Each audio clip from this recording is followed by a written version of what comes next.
Hello and welcome to DFS Coach Talk. It is Thursday, May 28th, 2020.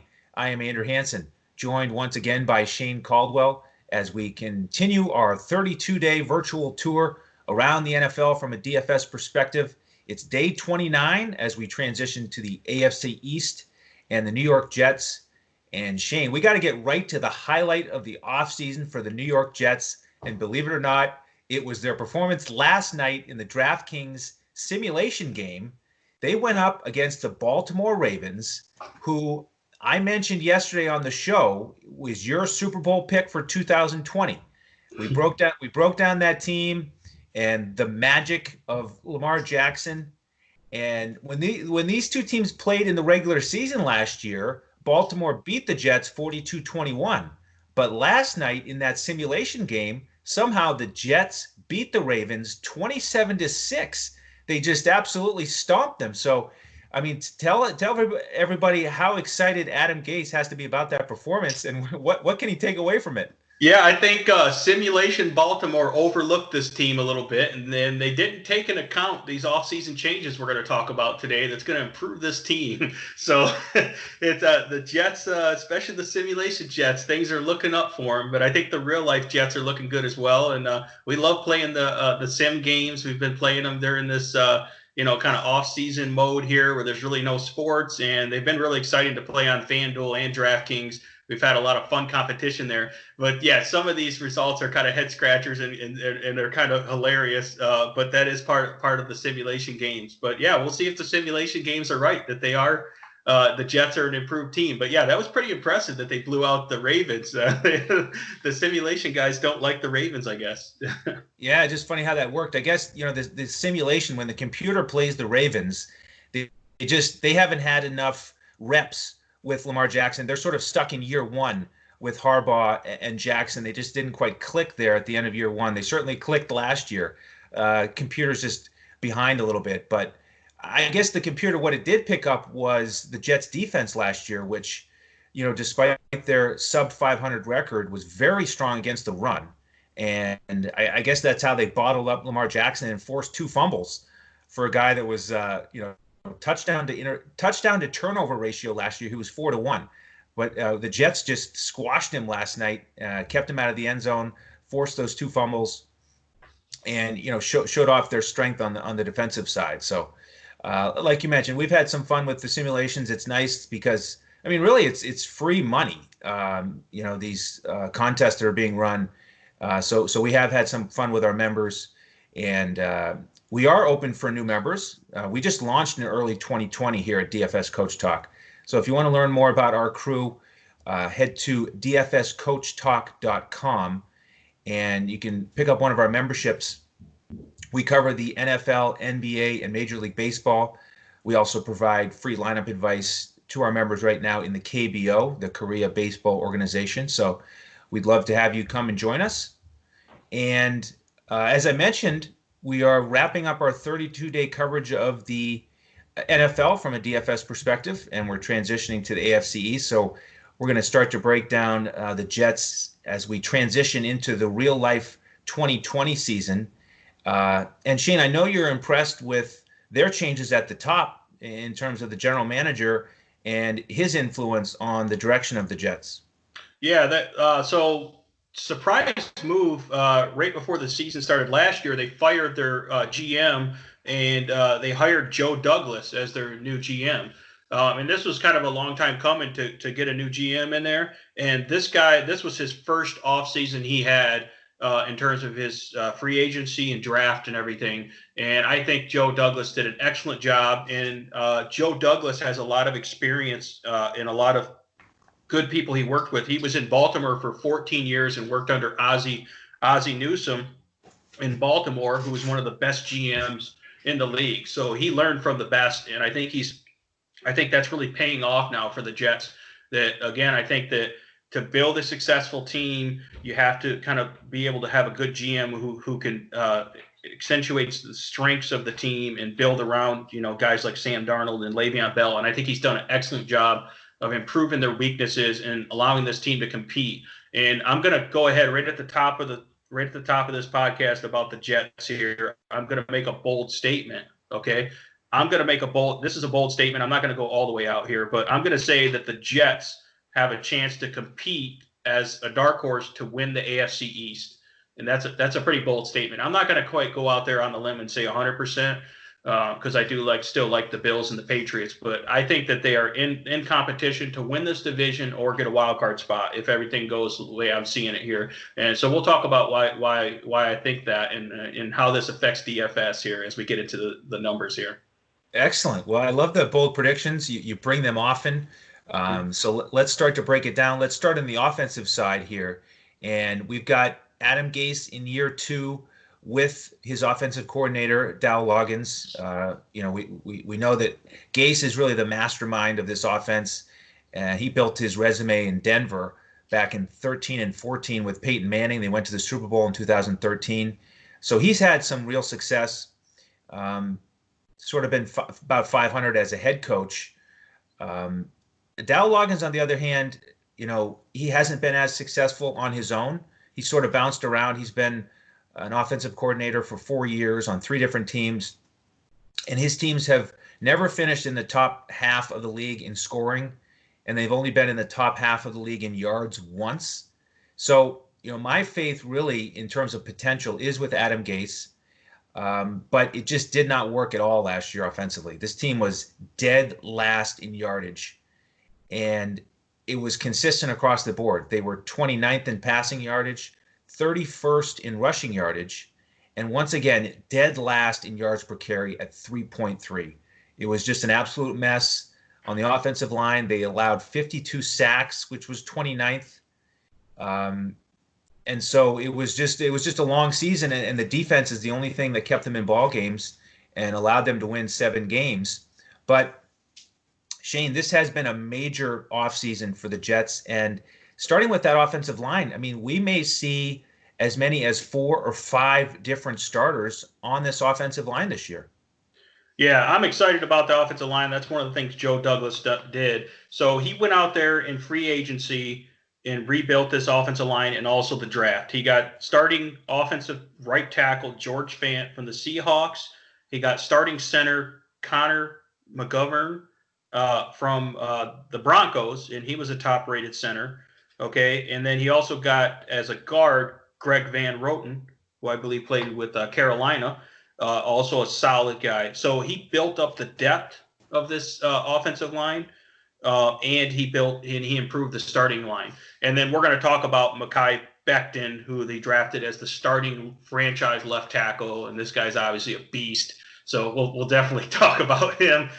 So they're going to be able to actually control the line of scrimmage a little bit, which is something they weren't able to do last year. So I think that was the number one thing that hurt this offensive line, besides the fact that they didn't really have that many weapons for this offense. And obviously Sam Darnold was sick and out for a lot of the year. Le'Veon Bell wasn't able to get it going, but that was all because of the offensive line. A few offensive line stats here that are significant. This offensive line allowed a pressure in 2.5 seconds or less in 27%, over 27% of the dropbacks, which was second worst in the league. So in other words, as soon as the quarterback went back there was pressure in his face, like a lot of the time, right? More than a quarter of the time, almost a third of the time. And then in terms of Le'Veon Bell, you say, what happened to Le'Veon Bell? Is this guy just completely washed up? He's horrible. Well, the offensive line was the worst in the league pretty much at run blocking, and the offensive line gave up, had the league worst 0.7 rush yards before contact per attempt. So 0.7 rush yards before contact per attempt. So in other words, as soon as the running back got the ball, usually Le'Veon Bell, he had like a fraction of an inch, basically less than a yard before the guy, the contact, the defensive guy was there to hit him. So, and that's not good for Le'Veon Bell's style, which is that patient, calculated runner who finds the hole if the offensive line knows how to block and really hits the hole hard once he finds it and is an explosive running back. So it didn't fit his style. Horrible offensive line. I don't care which running back was on there. I don't think they were going to be effective when you got a guy hitting you as soon as you get the ball, basically.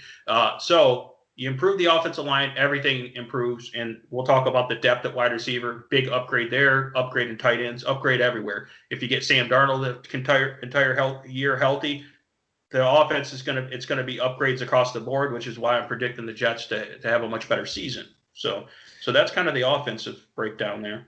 Yeah, I mean that is not the recipe for Le'Veon Bell. For years we've seen him run in Pittsburgh, and he's so patient. He likes to get up to the line and sort of feel things out, look at his different options, and then eventually pick a hole and burst through it. But you can't do that if 2 feet after you pick up the carry, you're getting hit. It just doesn't work. So yeah, so almost the entire offensive line is going to be new.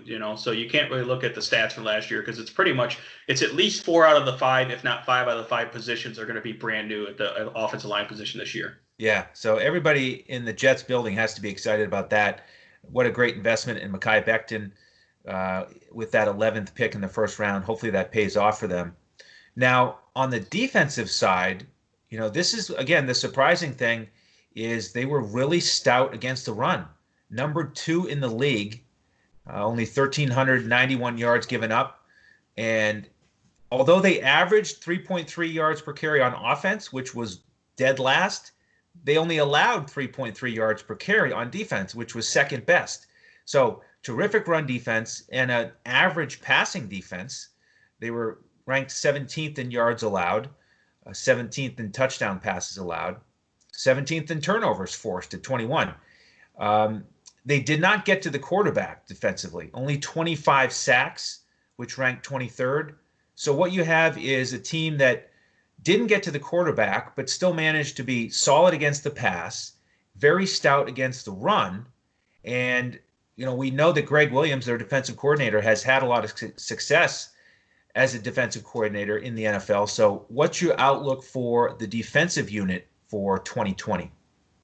Yeah, I love this defense. I think they're really, again, an under the radar defense. If you were to ask someone who's pretty knowledgeable, who do you think are some of the top defenses in the NFL this upcoming season here? I don't think anyone would say the Jets. I really like them, But if you look at it, what they were able to do last year, being second against the run, completely shutting teams down at only 1,391 yards for the whole season, just shutting them down, being a 7th overall defense in yards given up at, a little over 5,100 yards. I mean, they did a great job. And one thing that I noticed is that that was with C.J. Mosley, who was their big money free agent acquisition that in 2019.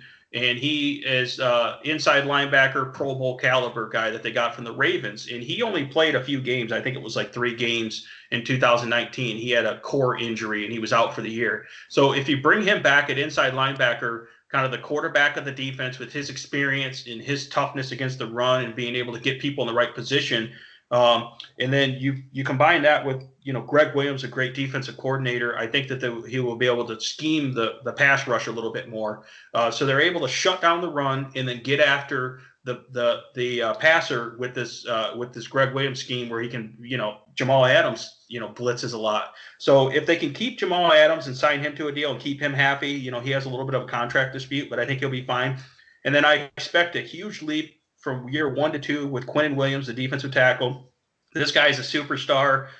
He had some injury issues in training camp last year. It took him a little while to get going, so he didn't have really a full offseason. So the year 1 to 2 jump for him as a pass rusher and as an absolute just dominant run defender as well, I think that he's going to improve this defense even more. So combination of him and C.J. Mosley, and then having Jamal Adams, they picked up a couple new cornerbacks that I think are decent. They're not real strong there, but they're pretty good there.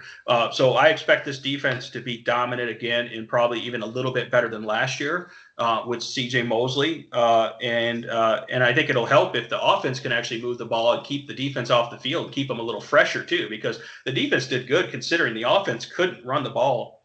They couldn't control the time of possession, so the defense was not set up for success at all, and they still performed well. So that tells me that this defense is going to be a shutdown defense, and you might not want to target them a lot in DFS. You might be able to get a little bit of passing production from them, but definitely running backs, you're not going to look at that. And this is a defense you can play in fantasy as well if you're in a format that plays a defense. So that's just something to keep in mind here. Big things from this defense, and then with the offensive line improvements and the position players that we're going to talk about in a few minutes here, we're looking for big improvements from the New York Jets. Even though probably aren't a lot of people are picking them as a team that's going to improve this year, but I certainly am with all these things in mind here. Yeah, and it's funny you mentioned the possibility of playing the Jets in DFS, and it's not something you think of when you think about a 7-19. But I agree, the team that's that good against the run and was that good at keeping the score low. Now, if they can just get incremental improvements in terms of forcing more turnovers and getting the quarterback a little bit more, then we may have something. And you mentioned Jamal Adams getting to the quarterback. He had 6.5 sacks. So assuming he's back in town and happy enough with his contract, they also re-signed Jordan Jenkins, who led the team last year with 8 sacks. And then they went out and spent a third-round pick on Jabari Zuniga, defensive end from Florida, who looked pretty good to me on tape. So you get everybody healthy, you add in a couple pieces here, and this defense could be even better. Yeah, looking for big things now, for that. On the offensive side, let's start to break that down by position, because that's the real issue for this team. That was their Achilles heel last year. And Sam Darnold is entering year 3. He battled the sickness early in the year, missed 3 games. And, you talk about this offensive line, and we've talked about how many sacks they allowed. And that game against New England, you reminded me of it before we started, the game where he was talking about seeing ghosts. Yeah, that was bad. He ended up with negative fantasy points that game. So his floor is actually below 0, which is not where you want your floor to be. You want your floor to be in the high teens if you're a quarterback, but it was in the negatives because he was 11 for 32 that day with 86 yards passing, but 4 interceptions, and he lost a fumble. So, I mean, that was just sort of the symbol of the Jets season last year. So talk to me about Sam Darnold as he enters year 3. Yeah, I look for Sam Darnold to make a big comeback here. I know people are kind of down on him, but I'm going to make a comparison that kind of a talented quarterback, Jared Goff.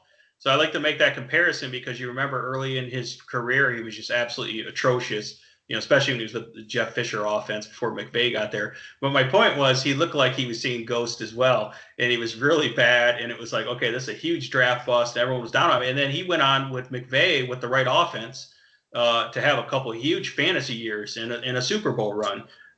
So I think that my point is Sam Darnold is just as talented, if not more talented, than Jared Goff. And it's all about what's around him in terms of the offensive line, having the correct scheme, the offensive line, and having a good running game, a good running back, and weapons around him. So I think that he's going to take a huge jump in year 3 here. Obviously, last year he had a combination of a horrible offensive line, a lot of new players, wide receivers that weren't good. They weren't getting open. He wasn't on the same page with them. They had some character issues. I don't think they were getting along. I don't think he was getting along with Robbie Anderson in there as well. The coaching staff wasn't either. And then you had the mono situation where he's out for 4 to 5 weeks or whatever it was. So you had a lot of things to disrupt this guy's season. So if you take all that out, you get a healthy training camp, healthy preseason, and all these weapons, improved offensive line. We know that Sam Darnold is talented, so he does have the upside. So I expect a much improved floor from him and a much higher upside. Last year, in his limited time playing 13 games, he did have his best fantasy games on DraftKings were 31 points, 26, 23, and 21. And he wasn't really that expensive. What was he? Probably DraftKings around $6,000 range, $5,500, $6,000. So this is a guy that you can buy low on. You can get cheap, especially early in the year. And I think he is gonna produce good fantasy stats. And he's the type of guy that can definitely win you some cash in DFS because he's going to be pretty low ownership. People aren't thinking about him. You can stack him with some of these wide receivers and tight ends he has if you want. And I think that he's actually a good fantasy play, as bad as he was last year. And the fact that he was really bad in some of those games on national television, the whole seeing ghost things and the 4 interceptions, that's good because, again, that is recency bias where people are not going to be on the guy. So when I look at all these changes, no one's expecting that. That just to me in DFS means cheaper price, lower ownership, and a great play to gain an edge in the DFS world. So that's the way I look at it. And with all these things we're going to talk about, I think a lot of people will feel the same way if they know about this. Yeah, and you're right. He did stay cheap. The most expensive he ever got on DraftKings was 6.1K. So if he can sort it out with basically a whole new group of wide receivers, he could be a sneaky value. And there has been some major turnover with those pass catchers. You mentioned Robbie Anderson. He signed a big deal with Carolina, and he was really their deep threat. He caught he caught 5 touchdowns, almost 800 yards. And then Demaryius Thomas, the veteran, he's a free agent. He had over 400 yards receiving and a score. And Quincy Enunwa out again with injury. And might as well mention that the running backs, big turnover there too. Bilal Powell is a free agent, and Ty Montgomery signed with New Orleans. So 5, pretty central figures in terms of skill position players are gone. So big challenge here for Sam Darnold, because you mentioned if we got 5 new offensive line starters and all these different skill position players, there's a lot of work to do to get chemistry in the most difficult offseason anybody can imagine in recent memory for the NFL. So big challenge for him to get squared away. But maybe if the price stays low in certain matchups, we can target him. He did produce in some of the matchups where you would think he would produce in teams with the weak passing defense like Washington and Oakland. So I agree. On certain weeks, he could be a value. Now, we'll touch on the rest of the quarterback room here briefly. Joe Flacco just signed a 1-year deal for $1.5 million, with incentives could get to $4.5 million. So they obviously went with a veteran who is comfortable not being a starter and being in that backup role, that mentor role, unlike somebody like Cam Newton, who we've talked about, who wants to be a starter. Flacco really trending down. Last year with Denver, he went 2-6 as a starter. He did complete 65% of his passes, but in 8 games, he only threw 6 touchdown passes, and he turned the ball over 11 times, which is just an awful ratio. So, Flacco certainly there for his leadership. And then they drafted James Morgan out of Florida International. They spent a 4th-round pick on him. And I got to be honest, I wasn't really that impressed with his tape or his numbers. It seemed to me like he's throwing off his back foot a lot. And he wasn't very good on the deep ball because of some of those deficiencies in college. I mean, he on the deep balls, he threw 5 touchdowns, but 4 interceptions. And as a whole, he only passed for 2,500 yards, 14 scores, and 5 picks. So I'm not quite sure what they were thinking there. But any thoughts on any of these backup quarterbacks before we get to the running backs? Yeah, very quick. Joe Flacco, I like him as kind of like a coach, like a coach player on the field. So obviously he's not that great physically as a quarterback anymore, but as a mentor to obviously help Sam Darnold take his game to the next level and develop these other guys. These young guys, I love him in that role. So, and he can probably help the scout team and really just help overall develop these quarterbacks. So I think him being in that quarterback room will help Sam Darnold. So I'm excited about that in terms of the mentorship kind of coaching aspect of it, not necessarily the play part of it. So because I think Sam Darnold is, like I said, I'm high on him to have a big year this year, a breakout year. And then the quarterback they took there, James Morgan, he is a kind of a pretty good size. He has 6'4", 229, and he's a good arm talent. He needs to work on his fundamentals and his accuracy and, get used to like a pro style system. So I think that he has the talent that you can work with to develop at a pro level. So that's why they brought him in as like a practice squad type guy that you develop and see if he can develop into a backup type quarterback role there. So I like the pick in terms of quarterback and super important position. I know this guy wasn't great in college, but if you can develop his skills, he has some talent to work with. So he does have that potential there. So you never know. Sometimes you got to find those hidden gems and develop them. And I think Adam Gase is really good at developing quarterbacks. and this guy's going to be able to learn from Sam Darnold and Joe Flacco. So I like him as a deep developmental guy, but it's not someone we're looking at in fantasy. So I don't think we need to talk about him too much here. Right. Yeah. Well, somebody that we are going to look at in fantasy and who's been one of the most important fantasy players since he began his career 7 years ago. He's played for 6 because he took a year off with a contract dispute. That's Le'Veon Bell, of course. And last year was tough sledding for him as he began his tenure with the Jets. He only hit value on DraftKings 1 week out of the 15 games that he played. He put up all right numbers overall in terms of PPR, but he just, because of his price tag, that pedigree, that history, it just wasn't profitable in terms of DFS. So what are your thoughts, Shane, on whether Le'Veon Bell can improve his efficiency this year and maybe spike a few more of these high fantasy point games where we get more excited about rostering him? Again, because of the way I project this offense and offensive line, Le'Veon Bell is a buy low candidate. I think that the perception out there in the fantasy community is Le'Veon Bell is washed up. He's a shell of his former self, that he's not as good as he used to be. And I think that those people are not looking at the situation he was in with that offensive line. I gave you the stats earlier of how quick he would get hit. So I think with the improved offensive line, I mean, I'll run Le'Veon Bell behind Mekhi Becton all day, right? An improved offensive line, a guy that size. So he's going to be able to make reads off these offensive linemen's block. And actually, this offensive line is going to be able to control the line of scrimmage and create a little space. And if you give Le'Veon Bell some space, he's very creative in his running style, and he's still explosive and powerful and still fast and still very smart. So I feel like he's going to have a big uptick in his yards per rush.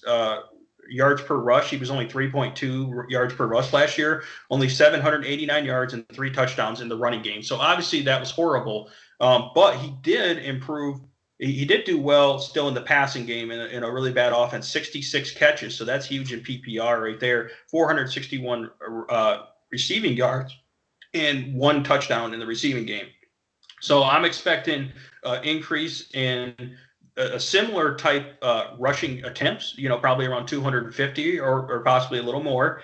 But I'm expecting a big increase in the yards per rush and more rushing touchdowns because of the overall better offensive line and better offensive production in general. Then I'll expect similar type receptions, somewhere in the 60 to 70 receptions, with probably more yards and more touchdowns there as well. So that's where I'm projecting Le'Veon Bell, is that he is going to take a jump up in pretty much almost all statistics because of the improved offense. And again, I'm buying low on him because of the fact that he was pretty mediocre, borderline bad last year at times. But what was he working with? He had games where, again, no starting quarterback. The quarterbacks, they have like Luke Falk or someone playing horrible in a few of those games. And he had Sam Darnold coming back. There was really no threat in the passing game that much. So defenses were just keying in and stacking the box against him because they knew they wanted to run the ball. So I just think that it's going to be completely different with the passing threat, and defenses are not going to be able to key in on him as much. And the offensive line is going to be much more dominant at the point of attack here.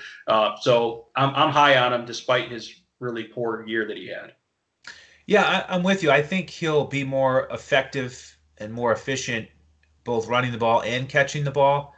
I think his touchdown numbers will go back up, and he certainly will get back to 4 yards per carry. And the thing with the receptions is he's definitely the best pass catcher out of this running back group by far. And we got teased a little bit. Weeks 1 and 2 last year, he averaged 8 catches. But then the rest of the season, he only averaged 3.8 receptions per game. So they just went away from that, couldn't make it click. I'd like to see them be more consistent, throwing him the ball and get him up, 75 to 80 receptions or more, and really take advantage of his talent there. Yeah, he's a true 3-down back, last year he was a 3-down back as well. He's just a really bad one in a bad offense. But he's still a true 3-down back, which is pretty rare with that type of receiving skill set and still elite rushing ability. So you can't really discount that. So as long as he's priced reasonably, like in the mid to mid high range and not up in the really high range there in the tier 1, I'll take this guy as at tier 2 to tier 3 pricing. And I think he's going to get value a ton more and pop off for some like 30 plus fantasy point games. And if you can get him at low ownership, a decent price in 25 to 30 plus fantasy points, this guy is going to be give you a good edge in the DFS game. Yeah, he was as low as 5.8K last year, as high as 7.6. If we can get him in that 6K range, then I'd be excited to shoot for one of those greater than 20-point games and see him get back over 30 on a somewhat regular basis. So the rest of the group behind him is a really interesting mix. We've got Frank Gore, Kenneth Dixon, and the 4th rounder out of Florida, La'Mical Pirine. So first of all, we gotta tip our cap to Frank Gore.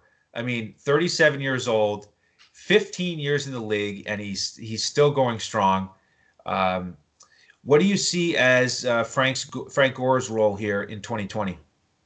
Yeah, Frank Gore is the guy that you just keep doubting. You say, there's no way this guy's going to come back again. And I think the one thing you learn, even though he's really old, is you just can't doubt Frank Gore. This guy is just a baller, and he's highly experienced, and he's still got some athleticism and some strength and power and speed, a little bit of quickness, even in his age that he's at. I mean, for NFL terms, he's basically 80 years old, right? I mean, so I think that he's a great addition to be able to keep this running game going, to be able to actually have a power rushing attack and to spell Le'Veon Bell when he's tired. So Le'Veon Bell is going to get a full workload, but you don't want to just completely wear him out, because this is a team that could actually make a playoff run. So to help spell him, I think that you can give Frank Gore some time, but I don't think he's going to take enough time away where it's going to hurt Le'Veon Bell. So I like Frank Gore. I think he's going to be actually productive when he's in there, and being that he is getting up there in age, they're only going to use him in a limited role to help spell Le'Veon Bell. But I think that it's going to keep up the rushing production,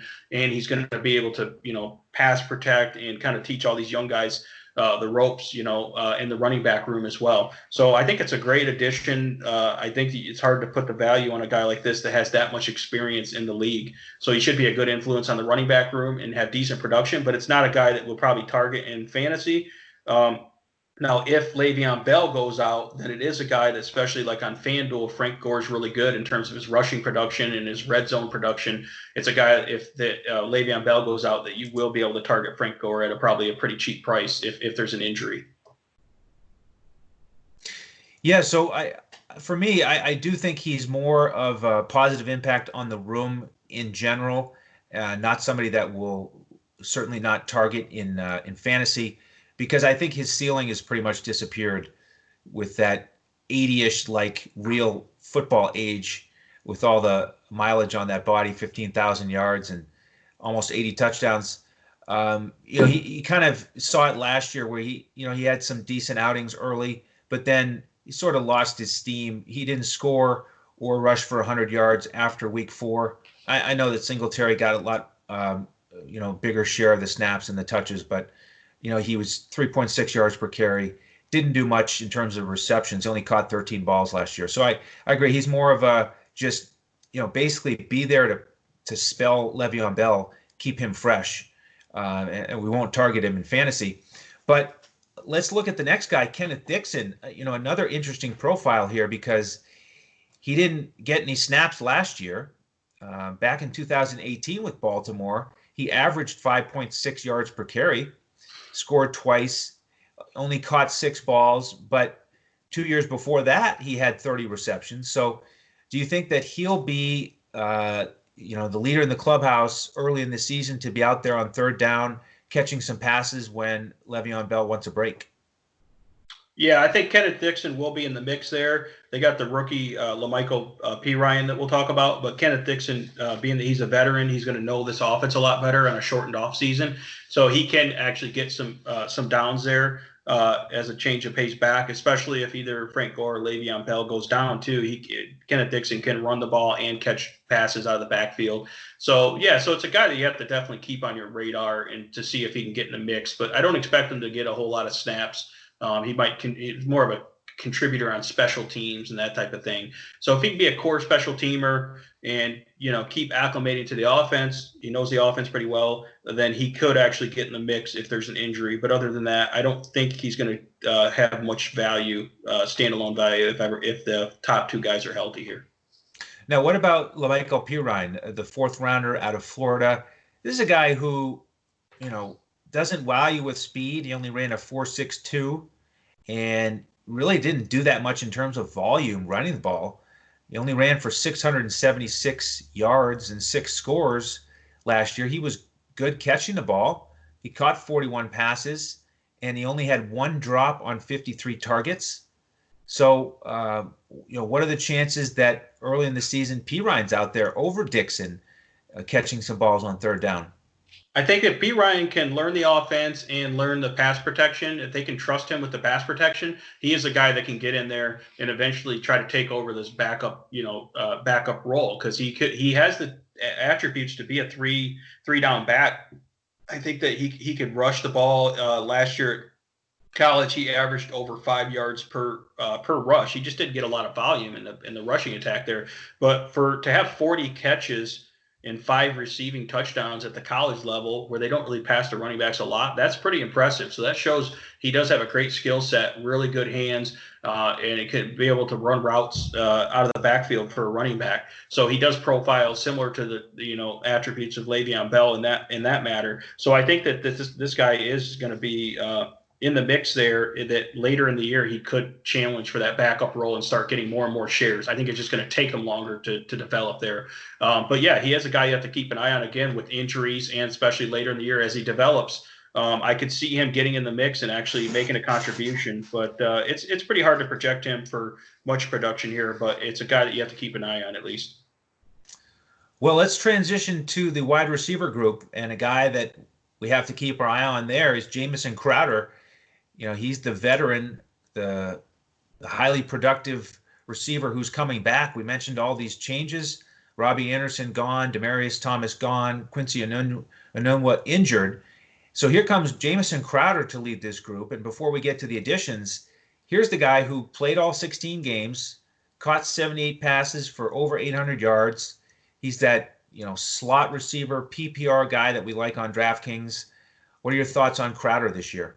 Yeah, I mean, he has a great role in this offense. This offense does like to kind of pick people apart underneath. And Sam Darnold loves Jamison Crowder. He's a great route runner, very reliable target. He gave him last year, Jamison Crowder got 122 targets. He turned that into 834 yards and 6 touchdowns. So Crowder was actually pretty good in the red zone, considering this offense wasn't really scoring much at all. He got 6 touchdowns and 78 catches and over 100 targets. So, and also just having these other big, more physical speed type receivers, height, weight, speed type receivers that they have on the outside now, that's going to open up more space underneath for Jamison Crowder as well. So, yeah, especially in PPR formats, you really like Jamison Crowder. I don't know if he's going to have as much red zone production with some of these other bigger, more rangy kind of guys coming in, bigger catch radius guys. But I think that in PPR, this guy has that pretty high upside to get a lot of catches, and rack up the yards and rack up the receptions too. So yeah, I really like Jamison Crowder. I think he kind of flies under the radar, and he had some pretty big fantasy games. I remember playing him one week, and then one week I had him in a lineup and I ended up pulling him, and then I was mad because it was the week that he had like 24 points or something like that, and he was like super cheap. So I just remember playing him a little bit and looking at him as a sleeper, low ownership guy. He had fantasy games on DraftKings in the PPR format of 27, 24, 22, 20, 19, 18, 16. So he had a bunch of solid games. And that's, again, with a pretty bad offensive line. So I look for him to get more production still and to be a main target, a reliable target in this offense. Yeah, he hit value 7 times on DraftKings because we could often get him in that 4 to 5K range. Yep. And in terms of when to target him, like a lot of receivers, he performed best against some of the poor passing defenses that you would expect. He had a stretch in the middle of a season where he had 3 straight games hitting value with at least 1 touchdown against Miami, the Giants, and Washington. And then here's one fun little unique takeaway that might surprise some people. In the 2 games against Buffalo last year, he put up 24 fantasy points and then 20. So against a better defense, there's a little nugget. I'll Yeah, have that that. was I'll have that matchup circled this that was year. one of those matchups where he was super cheap, and I was thinking about playing him because he fit into my lineup build. And I think I got scared of the matchup at the last second and pulled him out. And then I remember tracking the game on Sunday, and I was like, "Dang it, he did go off against Baltimore." Right. But yeah, that's usually how it is. So yeah, this is a guy that you definitely want to keep on your radar. He flies under the radar. He's super cheap, and he produces. And I think he already has the chemistry and the timing built in with Sam Darnold, where the other wide receivers do not have that yet. It will take more time to get that. So he already has that built in, which is good. So he's really the most reliable, productive target with the best chemistry and in an improved offense. I think that that's gonna bode well for him, especially early in the year, right out the gate. That's right. Now let's start to talk about these additions who are going to surround Crowder. These bigger, faster guys on the outside. We've got one veteran and one rookie. The two guys we agree on as the ones who are most likely to be out there contributing from day one. We've got Brashad Perriman, the veteran, and Denzel Mims, the exciting rookie out of Baylor. What are your thoughts on this duo? Yeah, I obviously love these guys. Rashad Perriman, I'm sure, like a lot of people, you were playing him the last like 4 or 5 weeks of the year when the Tampa Bay had some injuries. I think it was Mike Evans and Chris Godwin, like a bunch of injuries there. And Rashad Perriman all of a sudden finally lived up to his draft hype. I don't know, I don't have the exact pick in front of me, but this guy was a first round pick, I'm pretty sure. Yep. Yep. So his father, Brett Perriman, played for the Detroit Lions back in the day. So I remember watching Brett Perriman was actually a great receiver back in the day. So this guy's got the pedigree, and he's another one of those height, weight, speed guys. He's physical, he's fast, and this guy really did a good job catching the deep ball, contested catches, very difficult catches. And the Jets did not have a guy like Rashad Perriman last year that has good physicality, height, and speed. They had Robbie Anderson, but he's not really a physical receiver. He's kind of a one-trick pony go route type guy, kind of a slim build guy. Rashad Perriman is built and he's physical. He can get off press coverage, and he has a better catch radius. So if Sam Darnold throws the ball a little high, Rashad Perriman can go up and get it. So he's got really, really good hands, and he can really good body control to be able to go up and catch the ball and high point the ball. So that's going to help them with the deep passing game. That's going to help them with quick slant routes for to be able to get first downs, to be able to be more physical and kind of box players out and beat them to the inside. And that's really going to help him with the red zone, being that this guy's a big target in the red zone as well. So that, again, that upgrades Sam Darnold, but I expect actually good production out of Pyramid. It might take him a few weeks just to get the timing down with Sam Darnold. But, yeah, you definitely can't doubt this guy. They didn't have anyone like that. The closest guy they had to that was Demaryius Thomas, who actually put up okay production in his limited playing time there. And Demaryius Thomas is completely old and washed up, anyway, so he's past his prime. So you can see that this guy, Rashad Perriman, takes on that Demaryius Thomas role, except for he's like way more talented, at this point in his career. So that means I think that there'll be big production there. So they won't be so one-dimensional in terms of just trying to hit Jamison Crowder over the middle, or once in a while hit, Robbie Anderson for a deep ball, because it seems like all Robbie Anderson could do, and then if you look at the rookie coming in, Denzel Mims, I think this guy's awesome. He's another one of those track guys, a complete freak.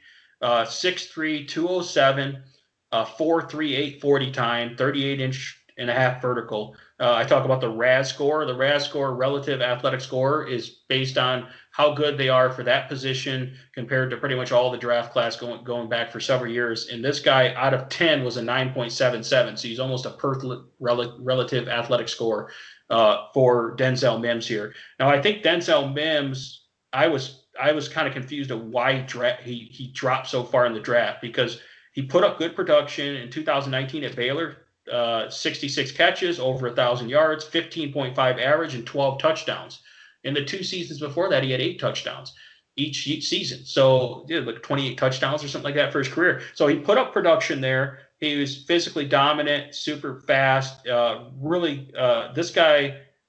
So again, I was surprised he dropped to the second round at pick 59. I think that was a great pick for them. They actually traded back and gained an extra pick, and then was able to get the wide receiver they liked still. So the thing with this guy is, not only is he tall, he's got really long arms. He's got good hands, so he's got a really good catch radius and ability to make those acrobatic catches. So he's a red zone threat. He's a deep threat. He can really get those 50-50 balls. He reminds me a little bit of Kenny Golladay, maybe not quite as heavy as Kenny Golladay in terms of the muscle build here at this point in career, but he reminds me of Kenny Golladay being able to be big and physical and have a good catch radius and be able to compete for balls there. So where he lacks is, which is probably why he fell down to 59th pick, is his lateral quickness and his route running ability. So I think that the scouts were worried about his ability to run routes and the quickness part of it. They thought he was kind of one-dimensional, just using his physical attributes. But I think his physical attributes are so dominant that he's going to do well, and they will develop him as a route runner. He did really good at the Senior Bowl. He completely dominated practices at the Senior Bowl against some of the top talent. So the guy really flashed there, and he dominated the combine as well. So that's why I think he's good. It's going to take him a little while to get going, but I think that he is going to really get in and be the starting wide receiver opposite of Crowder in the slot and Rashad Perriman. So you got really good weapons there. So it'll probably take him a while to produce in the fantasy world, but it's a guy who will be on our radar because he does have the talent, and I think he will flash for some big plays here. So I know that's a long explanation, but I think this is a really important player for them, and I think it was a great pick too. So yeah, I do too. I mean, they've got to be excited about this group. They've gone younger, bigger, stronger, faster. You mentioned Mims, his athleticism with that 4.38 40, great 10-yard split as well, 96th percentile there, and the production, basically averaging 60 catches for almost 1,000 yards, almost 10 touchdowns, 3 years in a row, and he had some drops last 2 years out of the catchable balls, 13% drops, and you mentioned the route running. But, he still goes up and wins a lot of 50-50 balls with his athleticism. And so to have him on one side and Perriman on the other, and you mentioned how Perriman finished last year, finally trending in the right direction. In the first 7 weeks last year, he only had 3 receptions. Down the stretch in those last 9 weeks, he hit value 6 out of 9 weeks. And he finished with 3 excellent games, 5 for 113 and 3, 7 for 102, and 5 for 134 and another score. So perfect timing for Perriman as he was becoming a free agent, and he's bet on himself again with this 1-year deal. And this is certainly going to be a team to look at against a team that's a little bit weaker against the pass. I think you have 3 really good options here, depending on where the defensive weakness is in the secondary, to either look at Crowder or to look at one of these guys on the outside, especially on FanDuel, to catch a touchdown or 2, maybe even a long one, at a very low price, likely. So exciting stuff there. Now, they also signed Josh Doctson to a 1-year deal. This one's for only $720,000. So obviously everybody views him as more of that 4th receiver, a guy who is there if one of these other guys goes down. But he really has that same physical profile as Perriman and Mims. He's also in that 6'2", 205 range. He's not quite as fast as Mims, but another first-round pick who just has had a little bit of a bumpy ride. Cut last year by Washington, got in 1 game with Minnesota, but didn't even get targeted. So you got to go back to 2018 to actually get some stats from Doctson.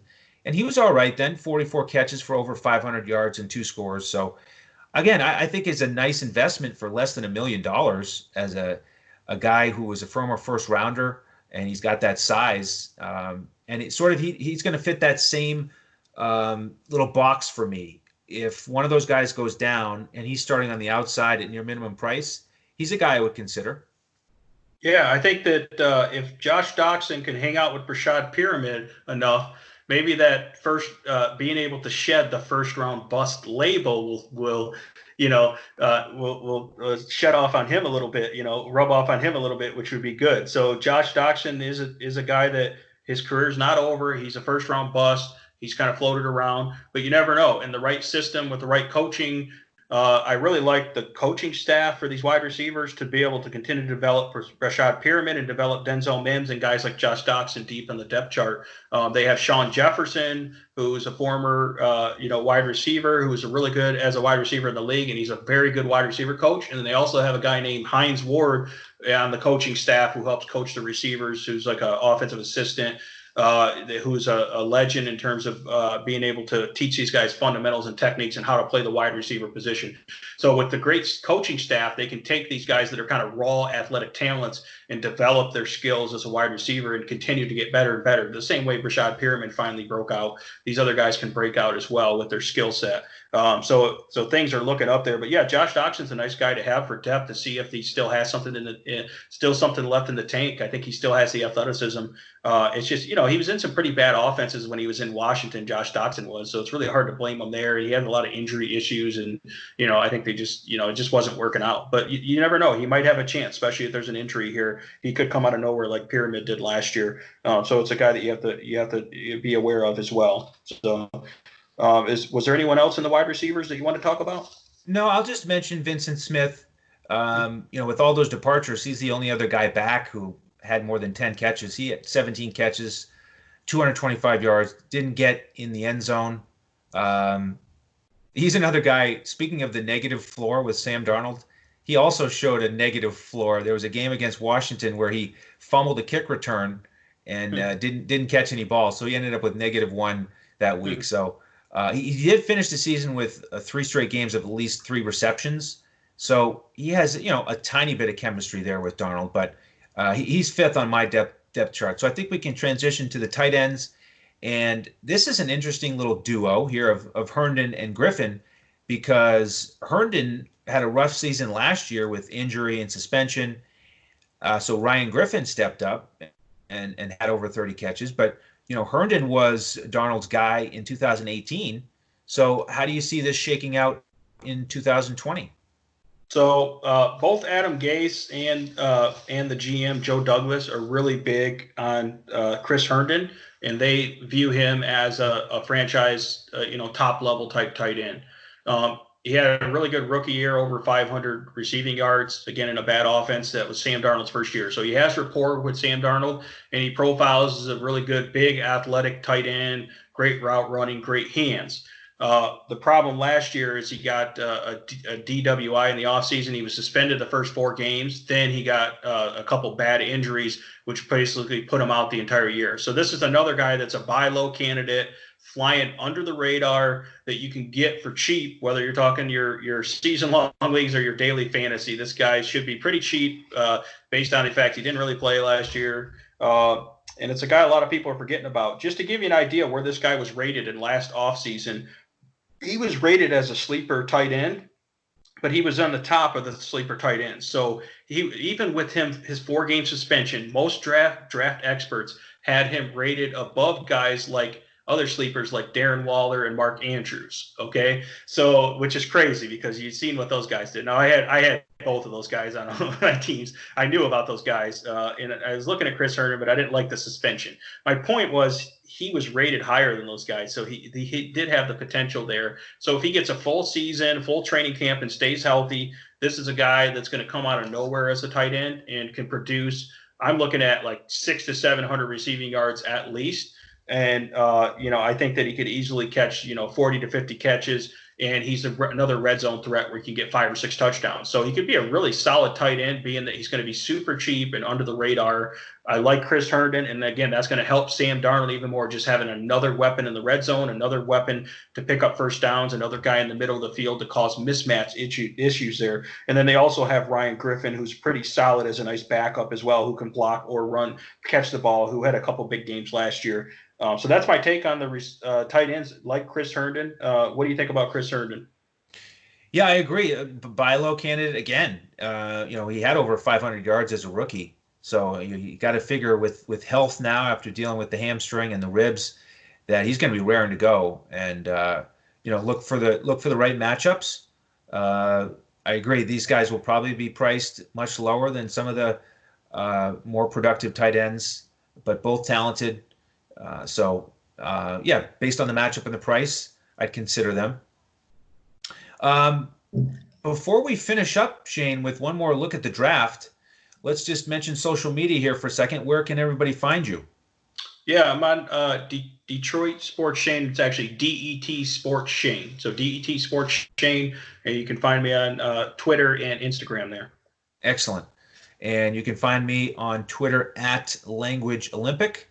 And we certainly appreciate all your support here with these free podcasts 7 days a week. We're going to continue to have them for you in front of the paywall. So we would love it if you would just give us a thumbs up wherever you're listening. And if you're only listening, I just want to let you know you can watch these fine podcasts on YouTube. We put our daily podcast there up on video. So that's the scoop there. Shane, let's wrap up quickly with one more look at the draft. We've talked about Becton, the stud offensive tackle in the first round, leading this group here, the 2020 draft class. Yeah, I think we have to talk about Becton here. This was a huge move for them, be able to rebuild that offensive line, and that's going to be one of the biggest changes with this team. Now, this guy is going to anchor the left tackle and protect Sam Darnold's blind side, which is exactly what he needs. And this guy is going to be able to just dominate in the run game as well, which is what Le'Veon Bell needs in the running game. So he's a perfect fit. This guy's a complete freak because he's 6'7" and 364 pounds. So he's a massive man. And if you watched him run the 40 at the combine, it was extremely impressive. He ran a 5.1 40 time at that size. Now, 5.1 doesn't sound fast because you're used to all those low 4.4 guys. But when you consider this guy's size, this guy is moving. And if you watch this tape, he completely dominated at Louisville there. I mean, when he blocked someone, he completely, he didn't end until they were on the ground. It didn't take him long. He would just completely finish and just dominate people. So this guy being able to be athletic and move in space and get out there on those screen passes and be able to move for pass protection and just dominate at the point of attack for running, they're going to continue to coach him up and help improve his technique. The sky's the limit with this guy, and he's a franchise true left tackle that's going to immediately be able to start from day one and improve pass protection, which they really need, and run blocking. So this is a great pick at 11, I think, and I think it's going to improve everything in this offense just by that one player. What do you think about Becton? Did you like him as much as I did? I might have lost you there for a minute, Andrew. Can you hear me? Okay, so the other guy that they took, we already talked a lot about Denzel Mims in the second round here, and talked a lot about him. I think he's going to be an immediate starter and immediate contributor. So very excited about Denzel Mims. And then the other guy that I really like in the third round, pick 68, they took Ashton Davis, who was a safety out of California, and he's kind of a jack of all trades, a Swiss Army knife type guy, 6'1", 202, and he's a guy that can play in the box. He can cover. He can come in and cover as a slot. If they want to run that big slot corner role, kind of put him in the three safety sets, they can do that now as well with this guy. He can contribute on special teams. He can do a little bit of everything. So Ashton Davis, I think, is a great pick to provide extra depth in the safety room and be able to cover there and do a little bit of everything. And then we talked about round 3, pick 79, they got Zabari Zuniga, and he's outside linebacker in this 3-4 scheme from Florida, and he's got good size, 6'3", 253. He had some injuries last year, so he didn't play that much. But this guy projects as a good pass rusher off the edge. He's got good speed and get off, and he had a lot of sacks and tackles for loss in college when he was healthy. So he's a good prospect to be able to contribute in the outside linebacker position.